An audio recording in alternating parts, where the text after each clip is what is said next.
Good afternoon, Oregon Conservation Partnership members. It's really nice to have you. It's sunny here in Hillsboro, Oregon, and I'm really glad to be running this webinar for you.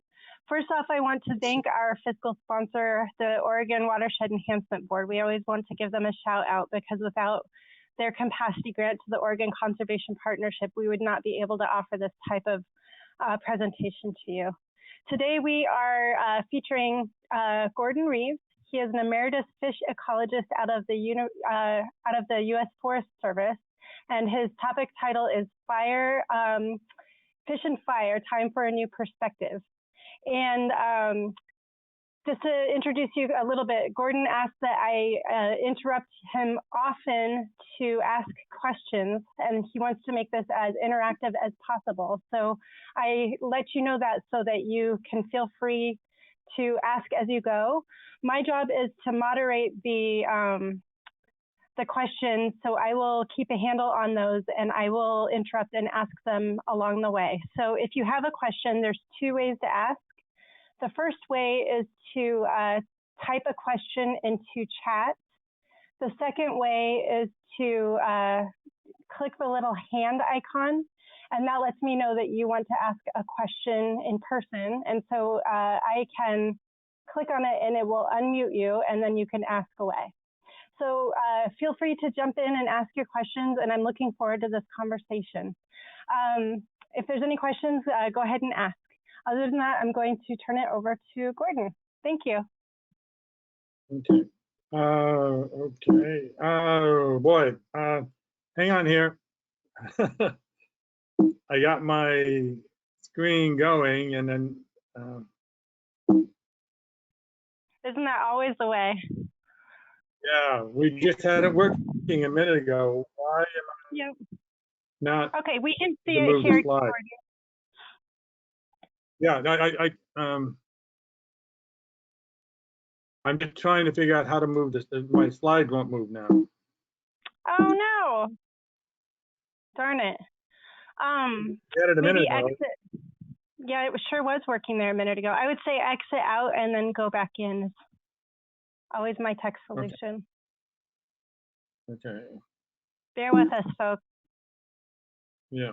There are 64 of you here, and we have 101 max capacity, and it'll be cool to see if we reach it.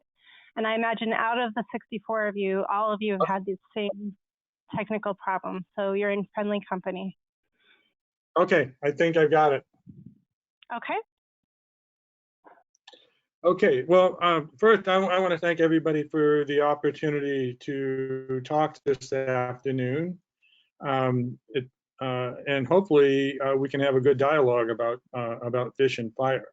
Gordon, just I'm quickly. going to pop in right away and let you know we cannot see your slides again. I don't know why. So when you said you fixed it, they were not visible again. I think you just got to click. Okay. There you go. Okay. When I go to, now you see it? We see it. I can't.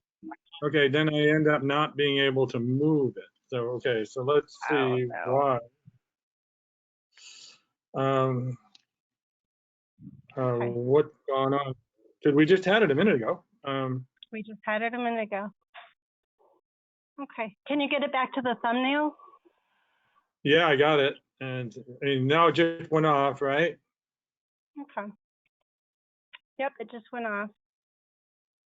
Bear with us, everyone.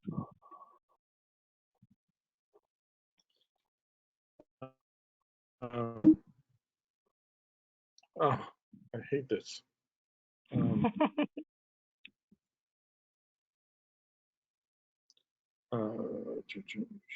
Main screen. I'm going to stop showing screen and come back in. Is that right? That sounds good. Yep. Okay. While Gordon is doing that, I'm going to fill the space here a minute and chat with you guys. I'm going to pop myself back up. Okay, hi there. I just want to point out that we have some handouts. Number one is the PDF version of Gordon's slides. And so I refer that to you because if we have any technical difficulty, if we're not able to do this, I would refer you to his slides in hard copy form. You should find that under the handout section on the little control box that pops up for you when you are a participant. The other handout is a paper that he wrote a few years ago called Fish Adaptation to Wildfire. And this paper was the impetus behind us inviting Gordon as the speaker today. Both relevant. Okay, do you want to just put yours up? Can you put the PDF up there and we'll just go that way? Yep, I can show my screen and I can slide down through the PDF. Yes. Hold on a second. Maybe that'll be the easiest thing to do rather than. I don't want to take up people's time. Okay. All right, bear with us, people. That's what I'm going to do. Okay. All right, hold on a second. Okay.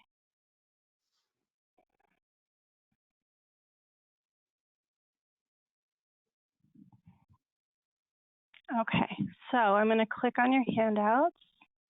Okay, and that's move to the second one, the second slide.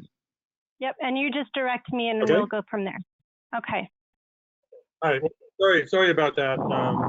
I'm very challenged.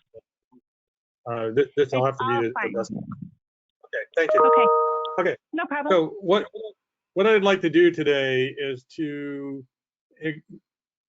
try to challenge our understanding about fires and why do we think the way we do. Okay, so I'm going to make some very general assumptions and then examine those and think about and ask some questions about is this really the way we think the world works? Okay, and one of those, let's just start off with how we perceive fire, and particularly from an aquatic perspective. This is a poster, a Forest Service poster from the late 1950s. And the idea was that fires, fish after fire, die after fire because of the effect of the fires, and we see fire as a negative when it comes to aquatic ecosystem. You look at the headlines in the paper. There's one there from the Oregonian, from the Biscuit Fire down in Southern Oregon. We describe fire as in a negative sense. And then you see another poster from even Forest Service in the 1930s and 40s that portrays it the same way. Okay, the next slide, please. Okay.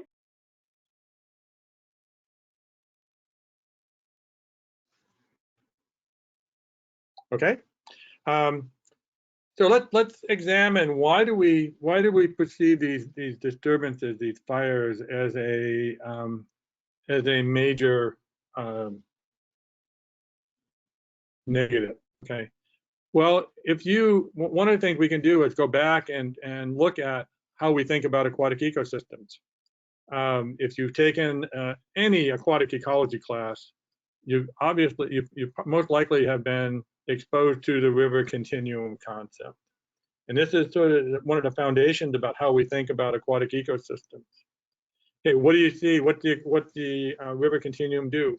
It talks about changes in the way the behavior and properties of an aquatic ecosystem as you move from the headwaters to the lower portions of the network. And what you see is there are predicted to be very unique features as you move through the network. So as you go from the headwaters to the mid-order portion, and that mid-order portion tends to be the area we focus on the most, to the lower portions of the network. They're very predictable and stable conditions. Okay, next one, please. Quick question. Have you considered the impact of fire retardant sprays on wildfire, some of which are PFOs and some are phosphate-based? Oh, we'll talk about that here later. But I wanted to talk about fire in general for now, and then we can get into the particulars of the fire, if that's okay. Perfect. Okay, sounds good. Okay. So next slide. Yeah, the Roskin channel classification. If you're a physical type in the aquatic world, you've obviously been exposed to the Roskin channel classification. This was developed by Dave Rosgen, who was a hydrologist with the U.S. Forest Service. And you see what he's done. He's identified various geomorphic settings and then described what stream conditions should be found in those particular settings.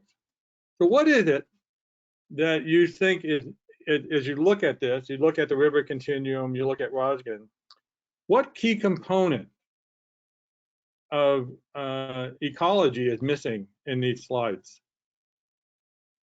And a hint, think about our terrestrial counterparts. Okay, next slide. We'll just jump. I'm just going to ask that question. Okay. Okay, if you look at our terrestrial counterparts, they have a concept, okay, and they have the concept of succession. And what you see here is an example of succession under a different fire regime. So what do you notice? That there are changes in both the biological and physical characteristics of that ecosystem over time. Okay, and you see it in both of those. They just behave in different ways. What happens when we have no concept of time? Well, we can't think of change. And so if you look back, if we go back, if you can go back and look at the river continuum and the Rosgen channel classification, there's no concept of time. And as a result, two things happen. One is we are unable to think about change or entertain the idea that things could change. And two, we think about stability. We assume that everything should be relatively stable and in relatively good condition at any point in time. And we have to ask ourselves, okay, next please. Okay. Okay, is that the way that the world works? Okay, this is a simulation from the Oregon coast of how vegetation changed through time. And what you see is the darker the colors here, the older the trees. Okay, and so what you see is there's a mosaic of conditions on the landscape from that very early successional in the lighter greens to the darker greens. And what do you notice? That the pattern the pattern is changing as you move through time. In other words, it's not stable. Next slide. Okay. And I would offer, this is our view of aquatic landscape. Think about it, that we expect systems, all of our systems should be productive and in some ideal set of conditions, idealized set of conditions all the time. And people will say no. I say, all right, well, illustrate to me where we can have something, a set of conditions that doesn't have the particular characteristics we want it to have, say the number of pieces of wood, the number of pools, water temperature. We have come to expect this pattern on the landscape. And you think about, okay, this landscape historically was embedded in that landscape we just presented. Is that really the way aquatic ecosystems work, both at the small scale and at this larger scale? And I would say our failure to consider time really shapes the way we respond to things like fires. And we can, and I'll talk about that more here as we go along. Next one, please. Okay. And just Gordon, I just want to interrupt you and say that some folks are saying I am one slide behind on your presentation, so I just want to make sure I'm synced with you. Are you looking at the aquatic landscape slide? Yeah. Okay. Is that okay? Okay, can we go to the next one then? It'll be the Bristol Bay. Here we go. And okay, what you see here is looking at salmon returns to Bristol Bay. Now, this is in Alaska. It's the largest producer of sockeye salmon in the world. And what, there's a couple things that happen here. If we look at the pattern of streams and major rivers, there's a tremendous amount of inherent variability there. None of those systems are stable. You can see even over the course of a short time period, systems are up and down on a, I don't want to say on a regular basis, but there's a tremendous amount of variation. But once you get to that larger scale, things are much more stable. So the idea here is that that aquatic ecosystems and the fish and the characteristics that are in these systems are inherently highly variable. They're not stable, and fire can play a major role in this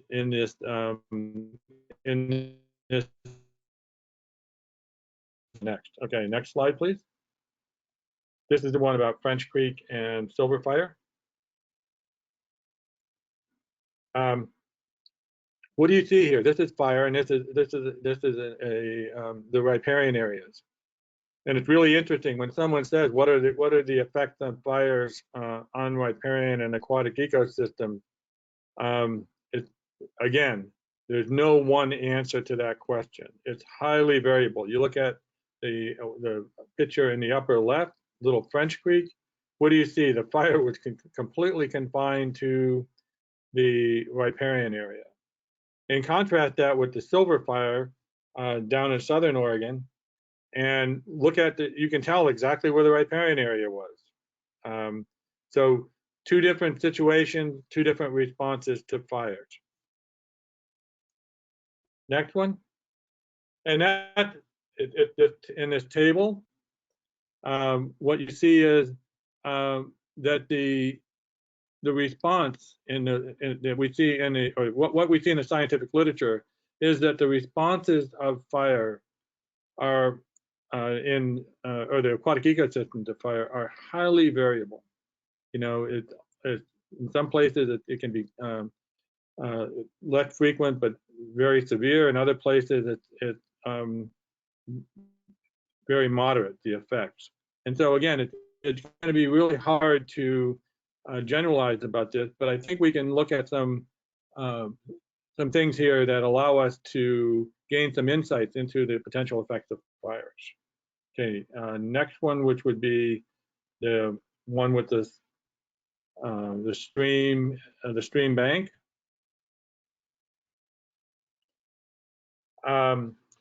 If you're out walking around in your streams, you can see, and many times, the history of fires.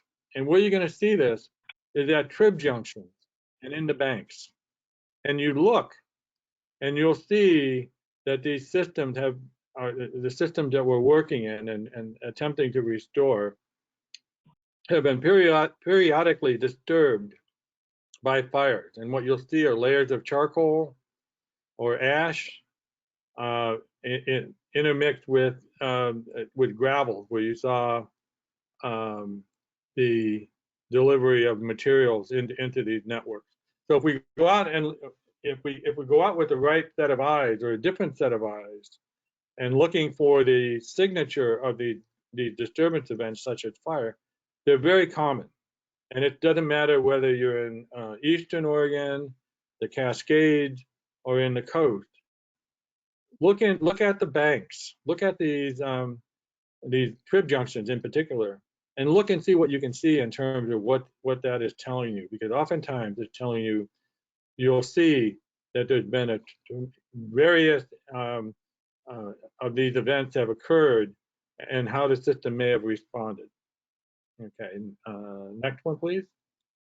Okay, I just want to check because Gordon, I want to make sure that we are synced. Are you wanting us to look at the study geographic location results slide? Okay. No, we should be to the next one, but with the picture of the bank. Slide. Okay, fine over Okay. bank alluvium? Yes, yes. Okay. Okay, I'm sorry. We're gonna have to slow down here a bit. This is the picture I was just referring to with the where we see the signature of these disturbance events, be it fires or the floods that follow fires. If you go out and you look on the streams you're working in, you can really you can oftentimes see the history of the disturbance regime of your stream. And what you do is look at, oftentimes at best, at trib junctions or exposed banks, and you'll see oftentimes the remnants of the fire, the charcoal. You'll see the gravel that came in from the erosion events. And I would be willing to bet that almost any stream you go to, if you look, you can see this. Now, we're not looking at the habitat. We're not looking at, oftentimes, many of the things we want to look at. You got to go out there with the right, with a set of eyes that is looking for these signatures. But I would really encourage you, it'll give you a good picture about how the frequency at which these events occurred and the magnitude of these events. And oftentimes you'll see that's a mixture. Sometimes very small events, just a thin layer. Other times you'll see a very large lens, you know, from a larger disturbance event. But it's really, I think, it really help you understand the effect of fires. You should start to look for this signature. Okay, next one, please. This is the adaptation to riparian bed. These systems that we work in are particularly the vegetation, is quite well adapted to the effects of fire. We see, you know, the sprouting of some vegetation. If you work with aspen, you know that's a good. There are others, you know, like the various pines that may need fire dispersed. We see the wind and water dispersal seeds, thick bark, and some of our other like pine. So if you go out and think about what these systems are doing, there are these mechanisms of the vegetation that our aquatic systems are quite highly adapted to fire. Next one, please. It should be a fire with the Boise fire in Idaho. And from looking at it from a physical perspective, this is just an aerial shot on the Boise River showing the effects of fire. Okay, there was a fire. You can see, first of all, you can see it didn't really impact the immediately adjacent riparian vegetation. But look at the signature of that fire. There was a tremendous amount of erosion. This large alluvial land came off the hillside, deposited into the valley bottom. And most of the time we think, oh, you know, landslide or erosion is a negative thing. Okay. What did that alluvial fan do when, you know, that erosion event? What did it lead to? It enlarged the floodplain and increase the complexity of the channel with more side channels and as I just said, an enlarged floodplain. One of the first things that we tend to want to do following a fire is stop erosion. One of the first actions, if the BEAR program, the burn restoration program that the federal agencies have, one of their first charges is to stop erosion under the system.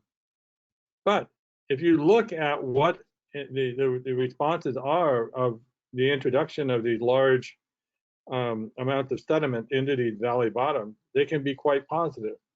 So this brings up another question. How do we assume that, which includes the whole, when I say sediments, I'm talking about the whole size range of substrates from fine sediments to to gravel, to cobble and boulders. How do these enter our aquatic ecosystems? Do they enter most? We assume there's sort of this chronic or dribbling in of these materials, but the reality is they come in pulses. The sediments come in pulses, and then the system works with them through time. And this is a beautiful example of that. You've introduced these sediments, this range of size of sediments. And if you look at the paper that you were given, that Becky Flickroff and myself and others worked on, and one of the reasons we're so interested in stopping erosion, we're concerned about that fine component, the sand and the silt, and concerned about what that is going to do, have the effect it's going to have on fish, and particularly on reds and developing embryos, and on the filling in of, say, pools. Okay. Now, there's no doubt that that happens. Find sediments into the channel. But what else happens is there's other additional things happen. We've introduced wood. Oftentimes, we've introduced wood into the channels, so our pools become more complex. We end increasing. We'll talk about it here in a minute. The increasing productivity of the invertebrates. And so we definitely have a downside, but that is more than compensated in many cases by the upside of these events. Okay, next one, please. Okay, this is the graph showing the various processes and following a fire. Are we on the same page here?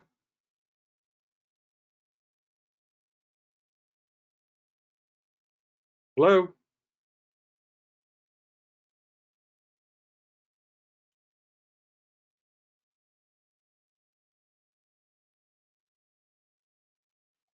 Hello?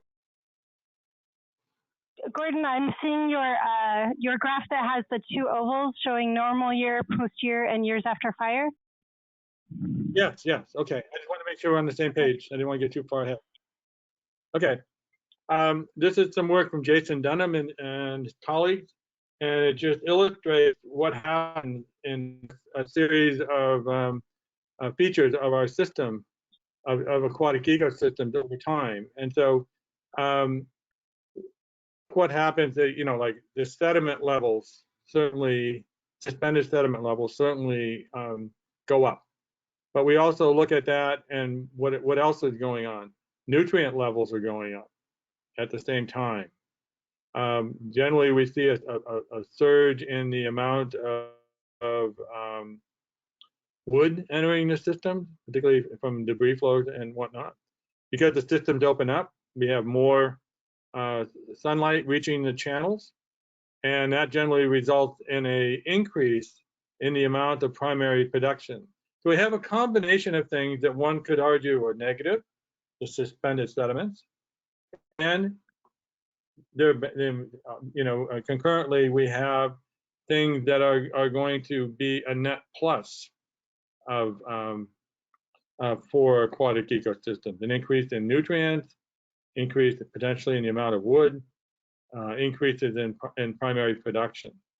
And you notice what happens is, if we look at the invertebrates and the fishes, there's not necessarily a large decrease in response to these type of things. And shortly after the fire, actually there's generally an uptick in invertebrate component and in fish abundance and size.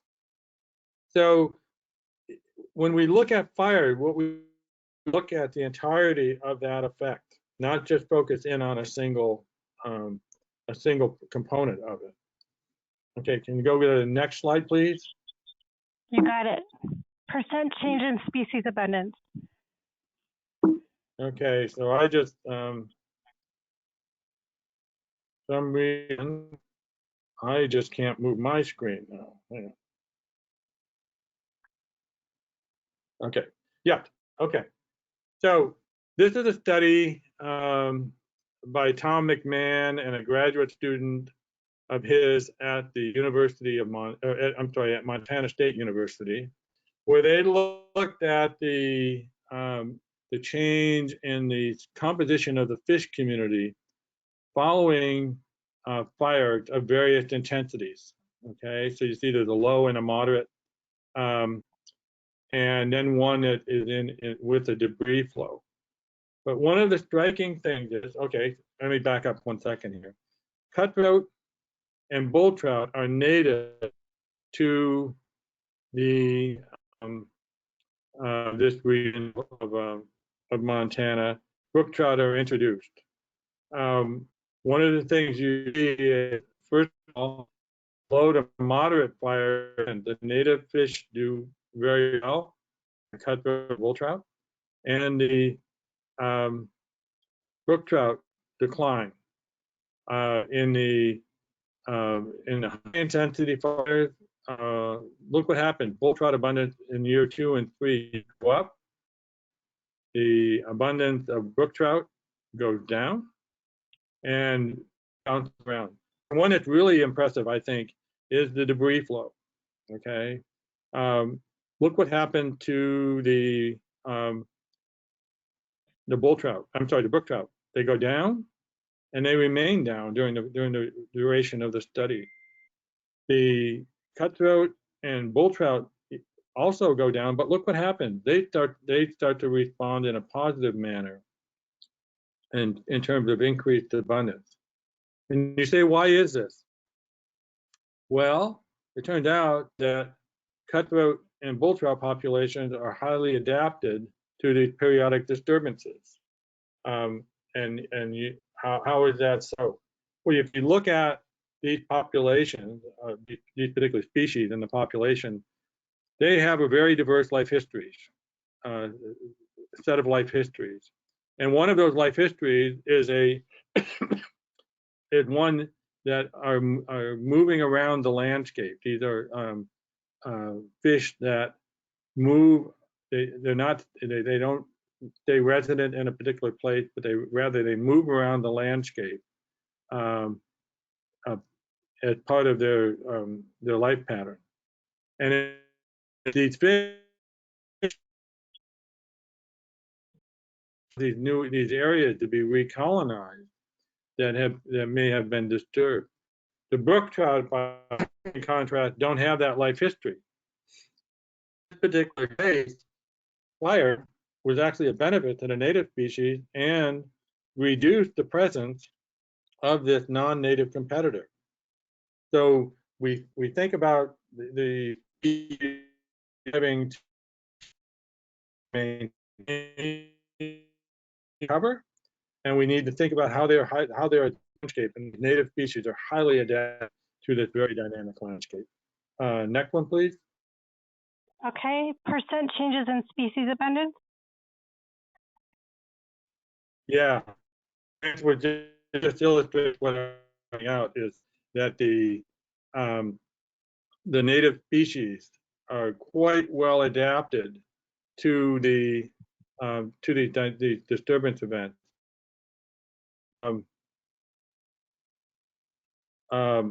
What you see is, again, we've got to think more long term and not just think about the immediate impact of fire. So if you look at this, it's very clear that in the first year or so following the fire, populations decline, but then they bounce back pretty quickly. And so we've got to temper our view with not just reacting to what happens immediately, but thinking about how things might be down the road. And you combine this with that previous graph from Jason Dunham, and you begin to understand why things that the potential for productivity is much, much higher, so the population can respond in a favorable way to fire. Okay, next one, please. Length at age. Yeah, and again, this is just another example of the one. Okay, next one. The length at age. Okay. Okay, so I'm looking at immature, mature male, mature female. Yep. Well, no, this should say age 0, 1, and 2. I think maybe let me see. Yeah, you want, is there not one in between there that says length at age? Yep, this one. Length at age, unburned, burned, and burned and disturbed. Okay. Yeah, thank you. So this is another example of how native fish are adapted to wildfire. This is Amanda Rosenberger, Jason Dunham, and some of their colleagues looking at the response of the native rainbow trout to disturbances. And what you see here are a comparison of an area that was burned, not burned, to a burn, and then a burned and a major disturbance, i.e. landslides and debris flows. And what becomes clear here is look what happens to these populations, that they're actually growing. The harder the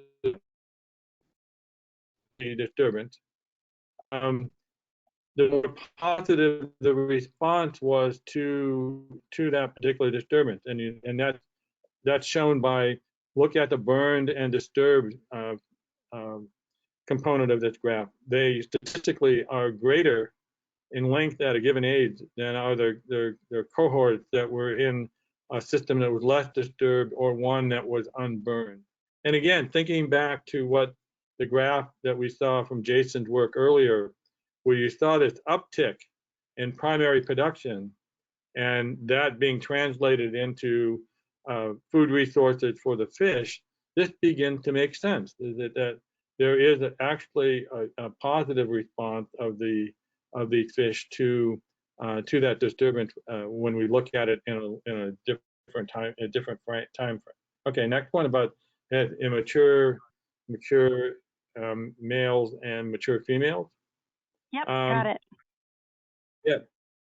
So one of the other things that happens as a result of this increased growth, now fish are able to reproduce at an earlier age. You notice here again, you have the unburned, burned, and burdened with disturbance.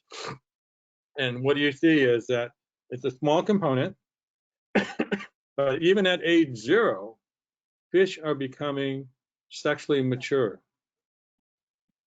and able to reproduce. And so why is this important?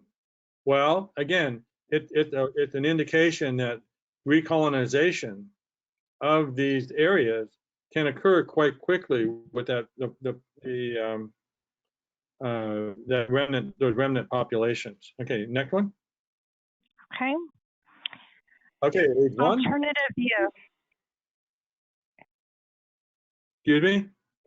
Alternative view. No, I'm sorry. It should say, maybe yours is a little bit different than mine because it's a PowerPoint. Maybe go back to that previous one. Yep, we have the graph we were looking at before, which has the immature, mature male, mature female, and then you said next slide. So now I'm looking at forest fires catch fish too. No, okay, I'm sorry. Can we go back one slide, please, then? Yeah, I don't mind. Here we go. Yeah, this is the one with the immature, mature. Having the PowerPoint, like I'm popping it up. So, and you have the PDF. Anyhow, look at age 1. That rate of maturity goes up dramatically in the areas that were burned. Okay, and you follow that through to age 2.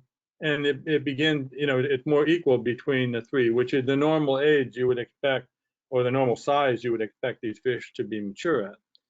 But it's very clear here, I think, that these fish, here's another way that these fish have adapted to these very dynamic events. They've got this growth potential and sexual maturity potential that can be expressed when it's needed and the opportunity presents itself. Okay, now we can go to the alternative. Okay, so I would like to propose that there's an alternative view to fire, rather than viewing it as entirely as a negative. what we can do is view wildfire as a process. It's something that happens on the landscape. Now, the question becomes, is it going to be something, are the wildfires that, happened historically going to be in the same, have the same features, same characteristics of those that are happening now? Probably yes and no. Some of them will, some of them won't. But one of the things to keep in mind, we talk about the wildfires we have now, and assume that there's something that hasn't happened historically. These fires are just every bit in line with what has happened historically, as we have seen in at least what people have reconstructed in the past. So, anyhow, regardless of that, I think we should to put a different perspective on fire and view it as a process, and recognize that the fish populations have persisted for millennia in these disturbance-prone landscapes and are highly adapted to that. And finally, we should think about, and I think it's important, it's something that we could put into our toolbox, is fires could be a restoration tool. We could be taking advantage of fires to allow, to help us with our efforts at restoration of many of the systems that we work in. So I'll move on and talk about some of that here. Okay. And before I move on, Gordon, there's a comment. In Ashland, there was concern that flood control and electric dams were preventing natural silt flow from flooding, causing similar impacts to what you were describing. Exactly. That's exactly right. We think about, again, we don't think about these systems in the terms of the dynamics, and what happens. Human activities often truncate those or compromise those dynamics. And so a dam is doing exactly the same. When we preclude a flood, we talk about we discussed it in the sense that we assume that there are only positive benefits from reducing floods, and from an ecological perspective. Okay, if we don't have floods, things will be, from an ecological perspective, will be better. There's no doubt about it that floods may address sort of social economic needs, but we should recognize that there's an ecological cost of changing that disturbance regime, and not view it as necessarily as a win-win. So I totally agree with what that comment was. Okay. Good. Okay, so moving on to the next slide, post-fire and channel sensitivity. Yeah.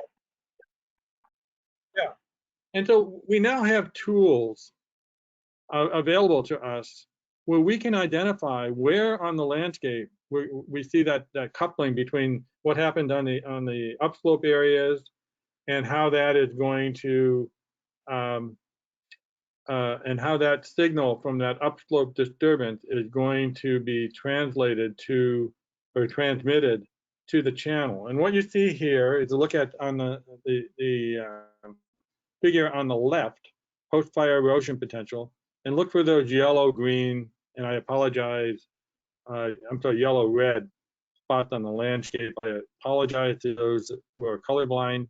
But you can see that there are certain spots in that landscape where erosion from upslope is going to be transmitted to the channels at a much greater occurrence than if we than in others. And so we can identify these particular places on the landscape now. We don't have to wait for a fire. We've got the tools and the ability.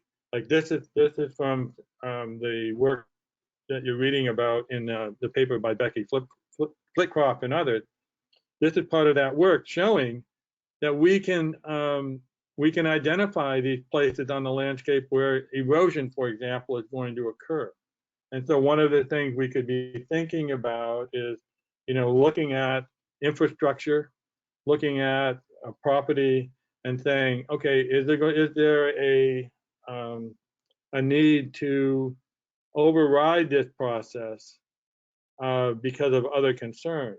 If not, then these should be the areas that we should be looking to use as part of a restoration effort to begin this delivery of both, in this case, sediments, okay, and to the channel that will lead to these more favorable conditions down the road. And then you can couple that with where places are, where you're likely to see the sediment setting up, and that's that channel sensitivity. Okay, next slide, please. Okay, it's a picture. Yeah, of wet meadows. That's right. A really good example of this for those from the east side are these wet meadows. Historically, these wet meadows were really a predominant part of our landscape. They were sources of cool water. They stored water on the landscape. They were important, areas for fish production and also wildlife, particularly beaver.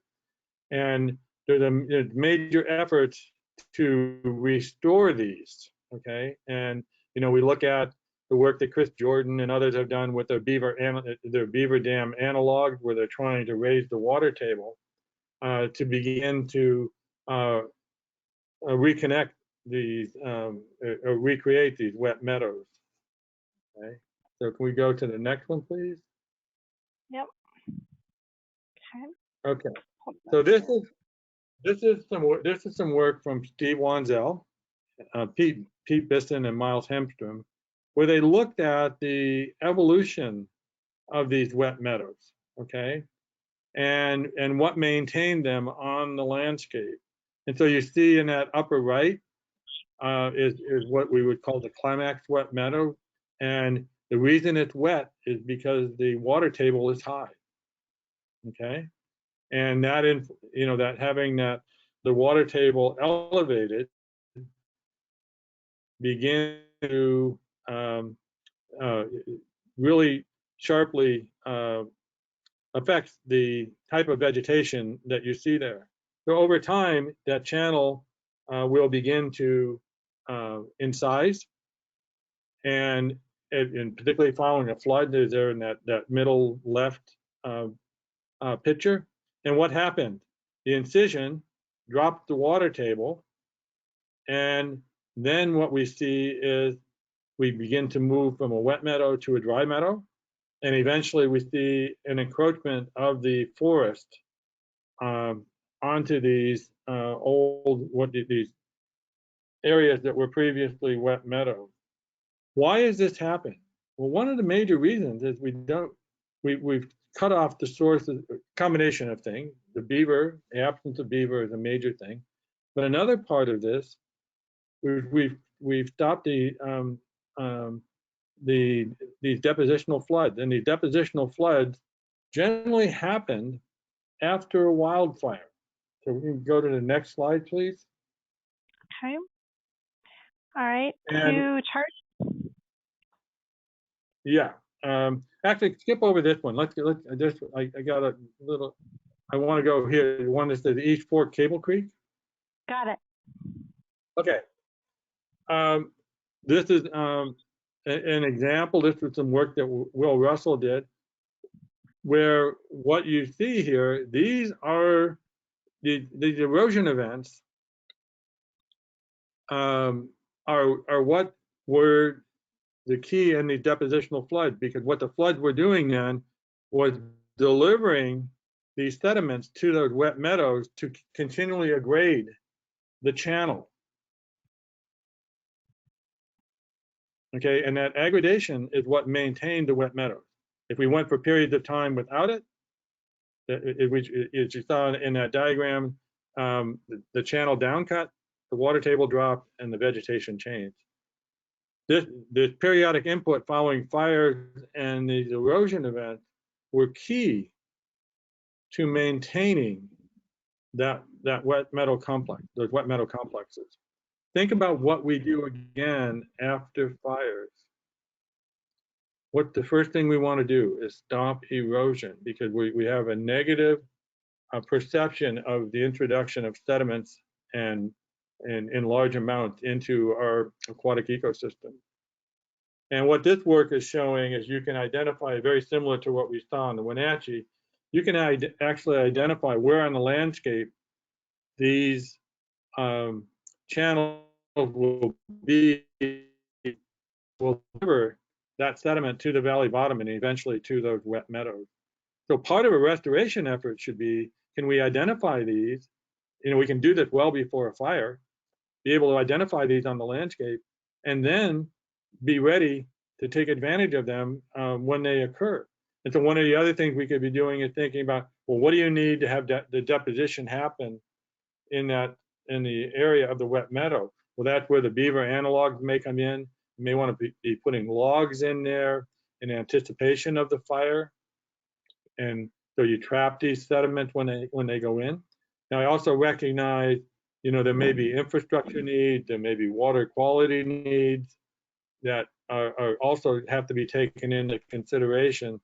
But I think we need to have a comprehensive discussion about the erosion control program. Understand that there's some, you know, social, economic benefits, but there are also going to be ecological consequences. So, and that again, because of our, I would say, we need to, we've got a misguided expectation for our aquatic ecosystem. Gordon, somebody says, at some point, can you elaborate on the channel sensitivity map? Yeah, and that has to, yes. What we're doing here is looking at the transport of the materials from the hill slope down into the channel. And you think about the geomorphic settings of where things enter the channel, okay, and then where they're going to necessarily be deposited. So you can think about, in very general terms, you can think about constrained and unconstrained channel types. So the constrained tend to be, the valley walls tend to be very tight to the channel, and you tend to have higher gradient in those. Those are transport reaches, and they're not very sensitive in terms of the impact of these sediments. Where you're going to see these set up, and why it happens in a wet meadow, is a wet meadow is low gradient, and it's a depositional reach. And so these sources of sediment may be close, and they could be far. But if you look at what's connecting, you know, where they deliver to, you can tell whether they're going to be, the channel is going to be sensitive, i.e., it's going to transport that material, or is it going to be depositional? And that's when it's sensitive in terms of the material is going to come, and as the water slows down, they're going to drop out. So what you're looking for is that you know, where are they delivered in the network, and where are they likely to end up? And you can identify all of this, you know, with some very simple models, and or you know, oftentimes you can just do it with a topo map if you know what you're looking for. So the idea is the sensitivity is a measure of whether the materials that you're going to deposit there or not. Does that work? Yep, that works. Okay. Good. Thank you. Okay. We're on to the implications slide. Yeah. So just to wrap up, I think we need to recognize that aquatic ecosystems are not dynamic, are dynamic, not static, I should say. And you know, oftentimes I think it's really good for us to step back and challenge our assumptions, oftentimes assumptions that we're not even realizing that we're making about things. And one of them is aquatic ecosystem. I mean, you know, why do we feel that every system should have 3 pieces of wood and 4 pools and so on? Okay. I mean, simply, I mean, why do we think that? Okay. And I would contend, and I'm not trying to be critical of anybody. I think it's just important as a discipline that we do these things periodically, because the evidence, I would say, if you look in the literature, the evidence is beginning to mount about aquatic ecosystems as being dynamic and not static, and that maybe our perception has been wrong. Now that, be critical of people or critical of organizations. It's simply the way we've operated. But I think, if we've got a different perception, we can take advantage of things that are happening and turn what is potentially a negative, viewed as a negative thing, into a positive.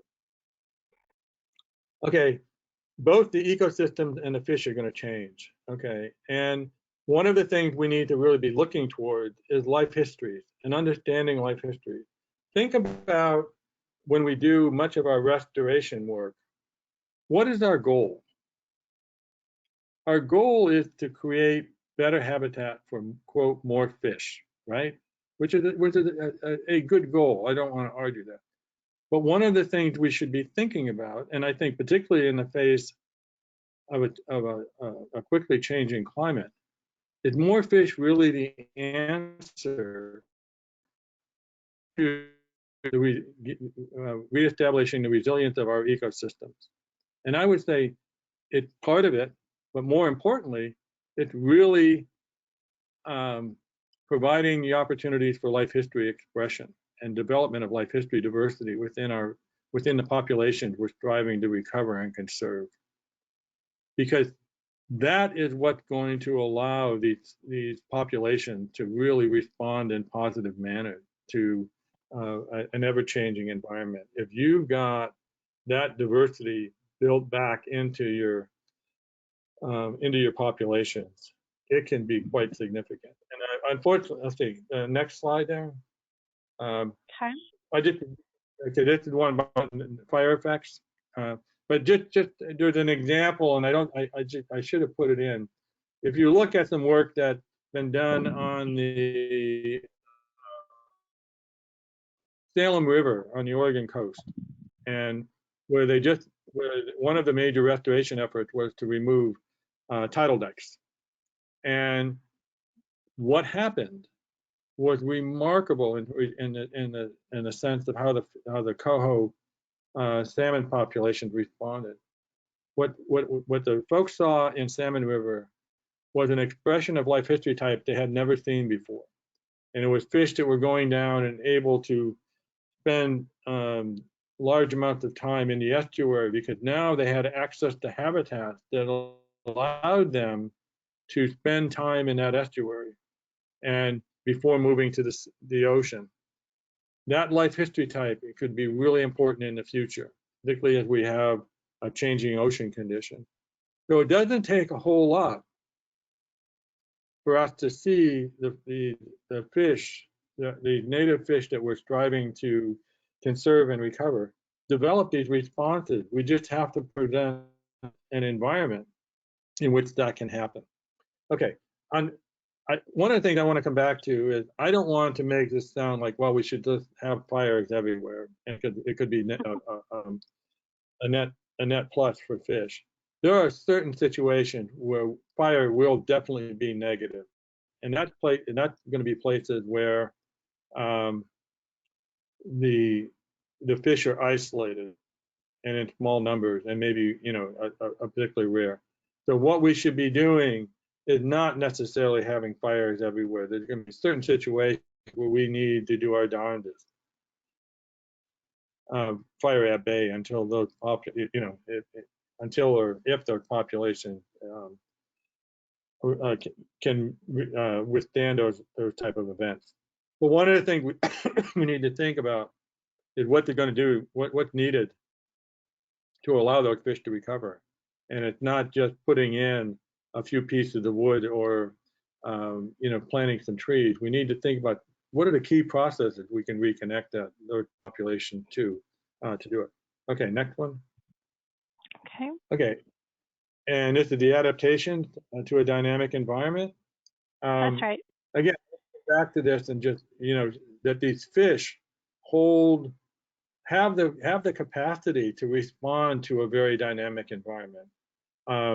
What we see is with many of these native salmonids, we have a tremendous flexibility and diversity.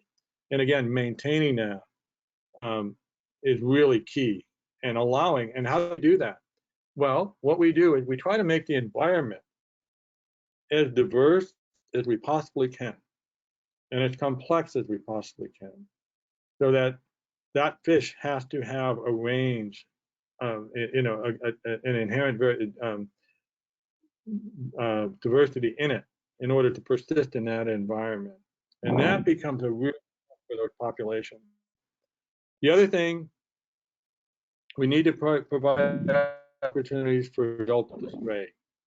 Straying we usually think of as a maladaptive trait, because we talk about hatchery fish straying into wild populations, and certainly that can be maladaptive. The introduction of those genes or the diseases of hatchery fish into wild populations is no doubt will have negative effects on our native fish. But our native fish, one of the key ways they have persisted is through straying.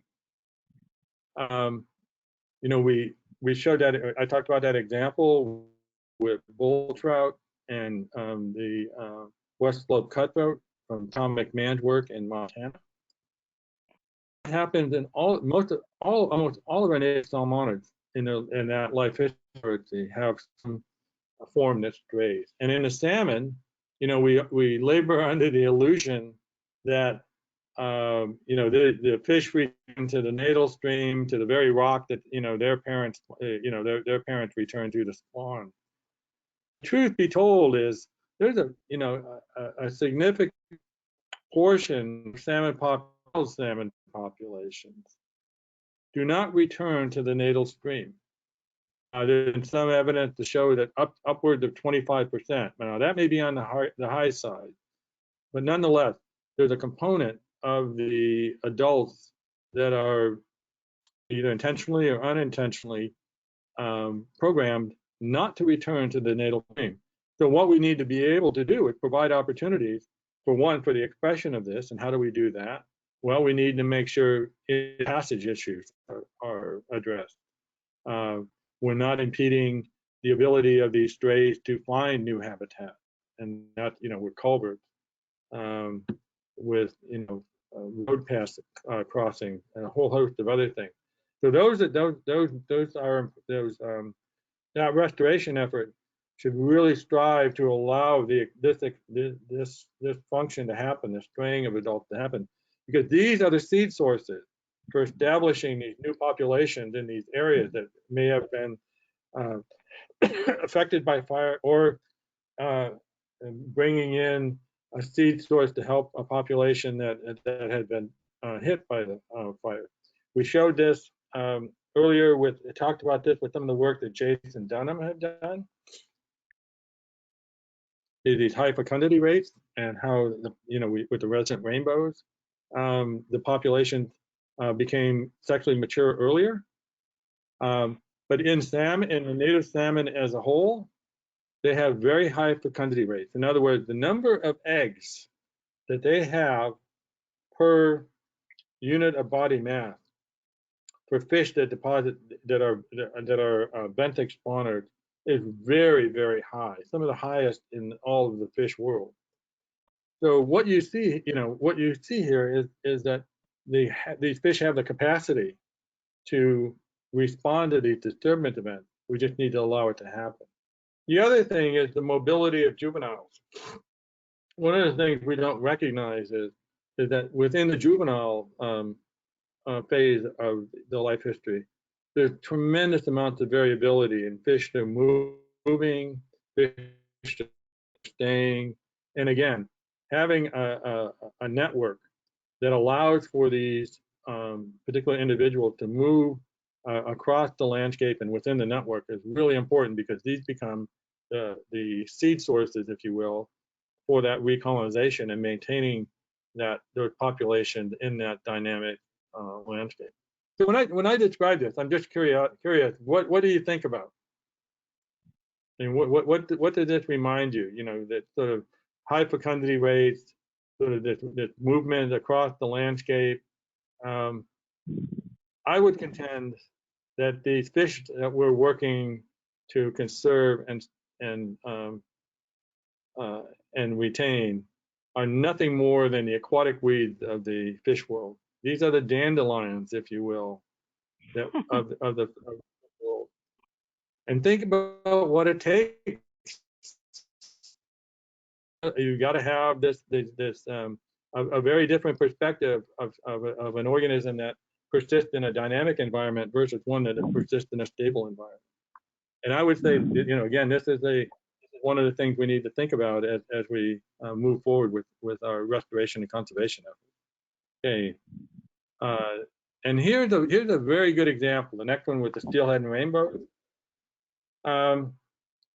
What we know is that, and this is, I think this is important, an important part of our restoration effort. You know, we put a tremendous amount of effort into restoring habitat for, quote, steelhead, right? And we're striving to create conditions that are favorable to steelhead.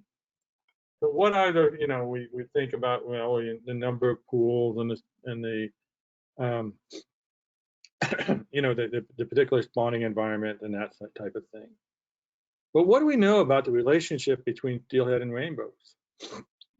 These two, the resident rainbow and steelhead, are nothing more than life history forms of Oncorhynchus micus. And steelhead can give rise to rainbows, and rainbows can give rise to steelhead. And in fact, there was a study by Mike Bluen on the Hood River, where he was looking at hatchery influences on steelhead. It turned out that 40% of the returning steelhead to Hood River had at least one parent that was a resident was a resident form. And so one of the things we should be thinking about, this again, this is life history diversity. How many people have done trout?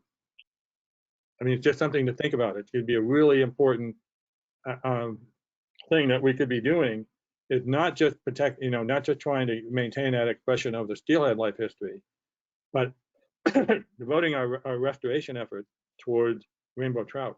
Or we're doing restoration efforts for rainbow trout. In the meantime, we've got these really liberal fishing regulations for rainbow trout.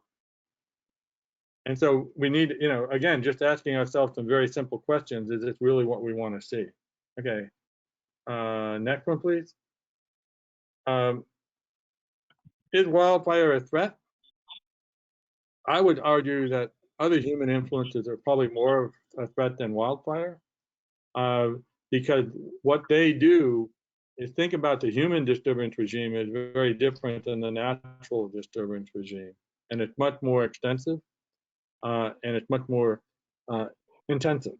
Okay, but the final thing is climate change may override everything.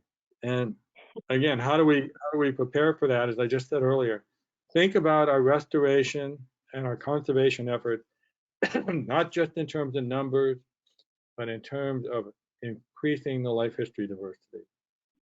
That's how these populations are going to meet the challenges of climate change, is by having that capacity to respond in different ways over time to these challenges. Okay, post-fire activity,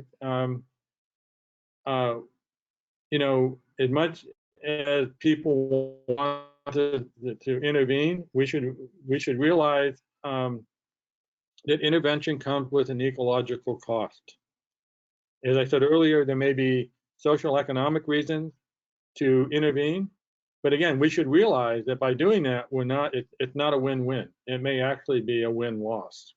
But that's just something, I mean, that's a decision that we as a society need to make, but we should be looking at it, I think, in a different way. Um, and given that, there may be places where we, as we showed with that analysis from, you know, with the fire in the wet meadows, there may be some places where we can selectively use the disturbances to our benefit while minimizing the social economic costs. Okay. Good, and there's a question here. It says, what are some challenges to be aware of when planning for post-fire restoration on rivers that have a heavy infrastructure presence? Thinking of the Riverside fire, which burned the Clackamas River, which has extensive PGE hydropower infrastructure. Yeah. Well, I mean, again, I would say what we need to think about, where are the opportunities to allow the processes that would, make the response to the fire more positive, and recognizing that they may be somewhat limited, but and also recognizing what is the cost of not recognizing that.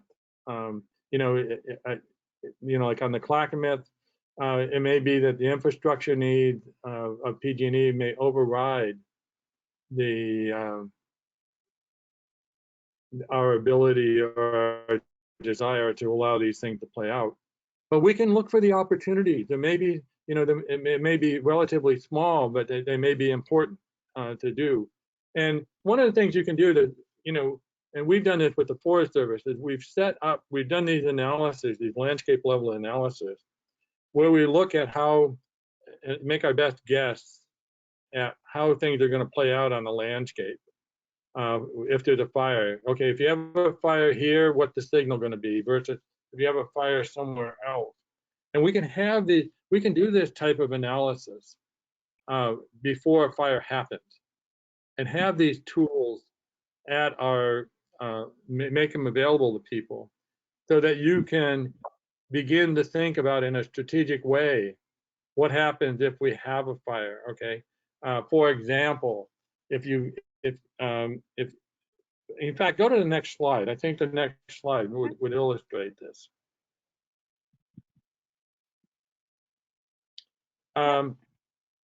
Okay, what you're seeing here is some climate change analysis that we did as part of an effort a few years ago.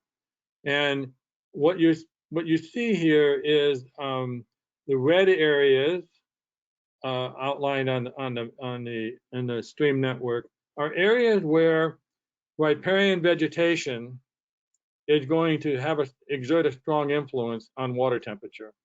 And then you see the yellow and the blue areas, and those are areas where water temperature is not necessarily the main driver, the main influencer on water temperature. It may be topographic shading, it could be stream orientation. Okay, so what do you notice? Okay, you look at Bear Creek there on the right. Almost that whole stream is the riparian veg is really critical to maintaining water temperature, as opposed to something that further west there, where you start to see a lot more yellow. And so if you're thinking about fire, and let me back up. If you're just looking at this, anybody want, the reason this happened is look at Bear Creek. It's topographic. If you got to look at the shading there, but it's out in a big flat valley. Okay, and it makes perfect sense that it would be much more susceptible than the ones that are in the more topographically shaded areas. But nonetheless, it helps us think about fires as an example, where you would say, if we have a fire and we lose the vegetation along Bear Creek, we're likely to see some pretty significant increases in water temperature. Now, if we want to address that now, one of the things we could do is to begin to reduce the fire potential in those riparian areas. We could go in and do some thinnings. We might be starting to look at the native vegetation and think about how we get, more fire-resistant species in there, as opposed to something in the yellow, where if you lose that vegetation during a fire, there isn't going to necessarily be a strong signature on water temperature. So again, looking at the landscape, looking at the diversity of it, and thinking about where things happen. They don't happen uniformly across the landscape, and being strategic in where we go to do things and why we want to do it. And there's a bunch of these tools that are available, and I think just waiting to be used in a much more strategic way than we've done to date. Okay. Gordon, there's a question. What about in severe burned areas, planting versus natural region in light of carbon storage, climate change in watersheds? Yeah, well, from the carbon issue is an interesting one. The two things I think of with the carbon. One is, where do we see the biggest trees in the landscape? They tend to be in these valley bottoms, right? And they tend to be in these unconstrained reaches. So oftentimes our biggest carbon storage is in the riparian zones, and it's not necessarily on the slopes. There's much more carbon stored in riparian zones than we've recognized. So that's part of it. But again, we can be very strategic in terms of thinking about the fire and how we want to see it play out. And if there are some places where we know, we've got a big carbon, there's a lot of carbon stored, and we don't want to see it lost, we could think strategically how to manage that landscape beforehand to minimize that potential. I know that I'm struggling with that question because the carbon issue is an interesting one, and bringing that into balance. We as a discipline are really struggling with that. So I don't really have a clear answer, I guess. Got it. Okay. There's another question too. On the East Fork Cable Creek example, you stated that if people look at the areas that are likely to deliver material from disturbance after a fire and put logs into the meadow in anticipation of the sediment to be delivered, how do you design it to reduce the likelihood that the logs introduced will burn up as well? That's a good question. Well, I don't know. I mean, if you get, if you lose those logs, it may be that what you're going to have to do is get back out there after a fire and reintroduce them pretty quickly. But I think it's thinking about why do you want those logs in there. If you're not, the truth be told, you put the logs in and you're going to go out and stop the erosion, you've defeated the purpose of the logs. And so I think it's like thinking about, what the logs that we lost the logs in a fire, we've got them in there for a reason. And then I would ask myself, am I going to be able to get the logs back? First of all, are we going to allow the erosion to occur that the logs were designed to catch the sediment from? If we are not, then we should recognize that we've lost an opportunity. Okay. Now we may have to do that because of, again, of infrastructure, somebody concerned about, the property, other things. But we need to, again, I think we need to be very strategic and identifying those places where we can do it and strive to get those logs in there and recognize that those logs are there for a purpose, and that purpose will be happen when we have this disturbance event. And I think that's important from a monitoring perspective as well, because oftentimes we'll put the logs in and we may not see a response for a long time, and we say, well, nothing happened. But is that, is that really what we want to do? Or do we want to say, we're going to put these in anticipation of this? And so you articulate your expectations for the success of those structures at, right up front, and not say, well, we're gonna change it immediately. You may not be able to change things until this event happens. And so helping, thinking about how long it would take, I think, for those fire signatures to be there is going to be really important.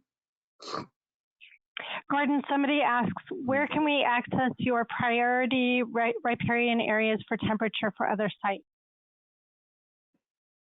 And if you're in Western Oregon, the Forest Service, this analysis that we're seeing right now, that you're seeing right here, the Forest Service, all of Western Oregon is done.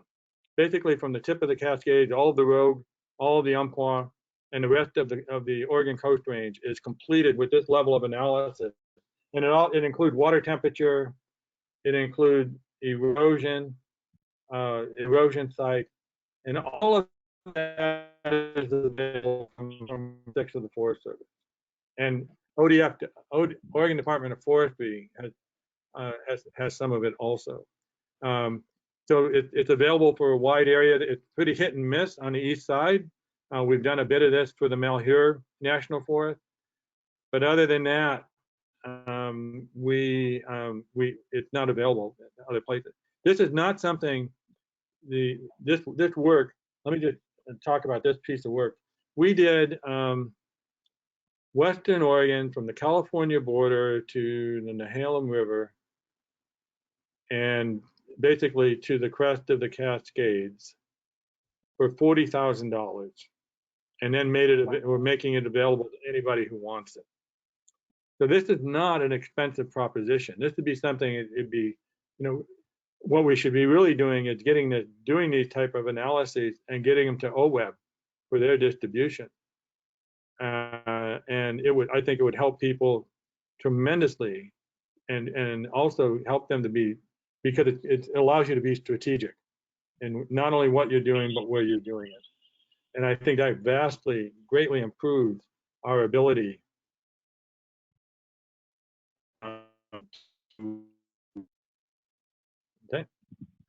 Okay, somebody made a comment that I'm not sure I understand. It says, looking for the Archie Fire area on the North Umpqua. Right. Where can we find this data? Get a hold of the Umpqua National Forest, and these type of analyses are already done for that area. Okay, good. We delivered this information to the Umpqua 3 years ago now. This is the Siskiyou National Forest, Rogue Siskiyou here. The Umpqua has it, the Siuslaw has it. They should have all of that information, those layers, this analysis for that fire. That's really helpful, Gordon. Thank you. No more questions lined up now. Oh, I'm sorry. Somebody says, what about for the other areas? Well, as I said, for Western Oregon, this level of information is available right now, either from the various forests, the Siuslaw, the Umpqua, or the Rogue Siskiyou, or if you got things in between, let me know and I can tell you how to get it. From the Nehalem River north, ODF, Oregon Department of Forestry, has it. And the Forest Service Region 6 has much of it as well. On the east side, it's very hit and miss. We've done some of this work for the Malheur National Forest, and that's about it. But like I say, this is not a large, in my opinion, it's not an expensive proposition. Like I said, we did all of Western Oregon, well, 2/3 of Western Oregon for $40,000. Every stream, every piece of ground in that area has this level of analysis for it. That seems like a pretty good deal, and it'd be really, I think it'd be really intriguing to see if we could entice not now because of the economic conditions, but at some point entice, OWEB or somebody to fund for the entire state and then put this into a repository where anybody who wants it can just get it and use it to their, to help them with their efforts. Because I think again, we've got, we've got to be more strategic and effective in what we're doing. Resources are getting scarce. The time crunch, we're running out of time for many of the conserve many of the species that we have, and we've got to be much more effective. And taking advantage of this and knowing how to read the landscape so we can get the, make the biggest bang for the effort and take advantage of things is going to be crucial, I think, for us moving forward. Good point. Another question, Gordon. It says, hi, Gordon, are you tied in with the work happening on the Rogue with the USFS and the Freshwater Trust? A little, yes, some of it, yeah. Mm-hmm. Yeah, and I think they, my understanding is that they may be using some of this. But like I say, this is, usually, I just pulled this out as an example, but it's available for all the Rogue Siskiyou. Okay. Gordon, we just have a couple more minutes. Do you want to go through your slides some more, or do you want to field more questions? Let me just go. Let me go real quick. Skip over. Okay. Well, just skip over. Go to the one that says location of landslide. This is just the other example. Okay. Of this is the one just showing the level of information on landslides and they're going to reach the channel. I just want to go to the last slide, the one that says the significant problem. Okay. Yeah, that's important. This is a quote from Albert Einstein that I think is incredibly important right now. We've got to challenge our thinking, as I started off, talking today. We got to be willing to challenge our thinking and asking ourselves, are we really approaching the problem in the right way? And this is not to blame anybody. This is not to disparage anybody. It's just simply something I think we need to do periodically. And I hope, like what we're talking about today, can begin to allow us to have that discussion and to challenge ourselves to think different. Good. And any other questions or try to answer what. Gosh, I wish we had another hour because the questions coming in have been really good. There's just one final comment here I'll read. It says, really informative presentation today. Your research insights the question of why we are doing what we're doing. I always appreciate a deeper look into effective work. Please get this into OWEB's hands for distribution. I don't know how to respond. Thank you. I will ask one final question, Gordon, because I know from looking at the audience list that there's a lot of practitioners who are in charge of conservation and restoration sites. This is a big, messy, hypothetical question, but maybe a good way to end. If you were in charge of a site that had been damaged by fire and you were looking at adapting your 12-month work plan, given the insights you've given us just now, what changes would you make to your strategy or your project management plan?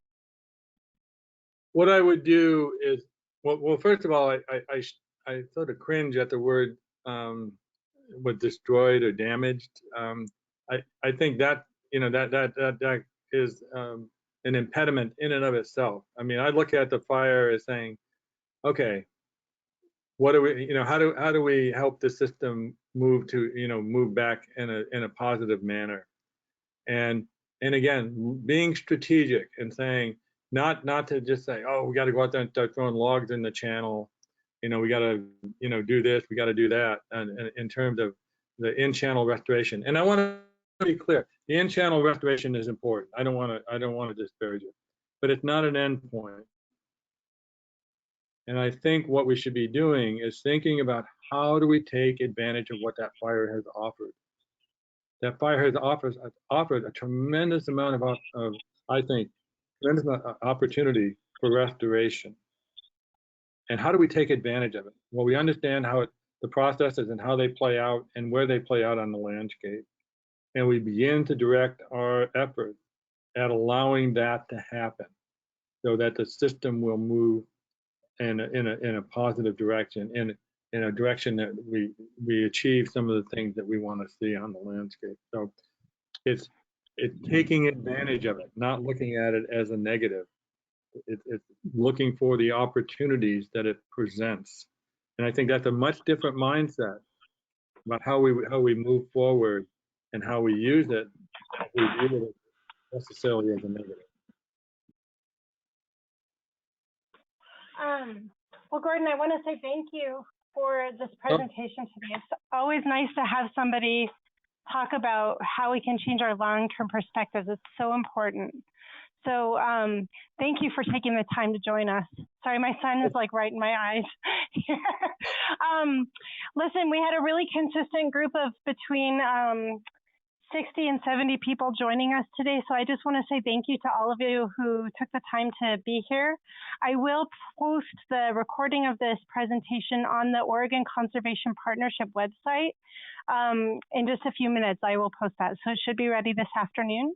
If you have any questions, you can certainly email me. And I would suggest you could also email Gordon. I imagine he'd be willing to field conversation questions as well. Is that correct? Okay. Yeah, no, if people want to talk about it, I'm more than willing to do it. Great. Thank you, everyone, for bearing through our technical difficulties. This is always a work in progress. I just really appreciate your time and your joining us. Okay, that's it. Okay, thanks, everyone.